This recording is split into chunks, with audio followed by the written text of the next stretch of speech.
সামনে দুটো খেলা আছে যেগুলো তুমি ছোটবেলায় খেলতে, ব্যালেন্স বিম আর মাঙ্কি বার। তোমাকে যে কোনো একটা বেছে নিতে হবে আর এই সাইডে আসতে হবে, আর সেটাও কোনো হারনেস ছাড়া।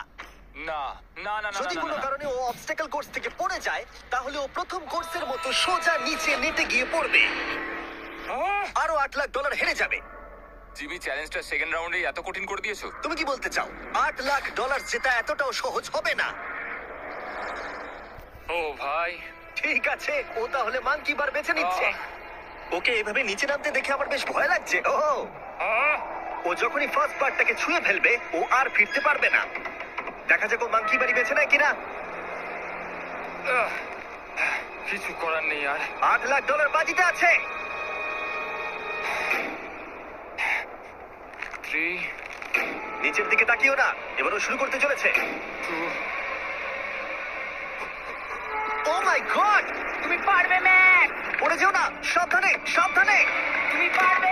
ভাই এটা পাগলামি, আমি জানি এটা খুবই কঠিন, কিন্তু এদিকে দেখো, ডলার আছে। এগিয়ে এসো। এটা তো অনেকটা দূরে। যত এগোবে ম্যাক চ্যালেঞ্জ তত কঠিন হবে। এ বাবা, ও মাই গড। ম্যাক তুমি অলরেডি হাফ চলে এসেছো। তোমার আগের পরাজয়গুলোর কথা ভাবো, হাল ছেড়ো না বন্ধু। ম্যাক তুমি পড়ে গেলে আমাদের নতুন কন্টেস্টে আনতে হবে। ও মাই গড, ঠিক আছে, আর কটা বাকি আছে? Wow! দেখে এর মাঝে অনেকটা গ্যাপ আছে, সাবধানে এসো।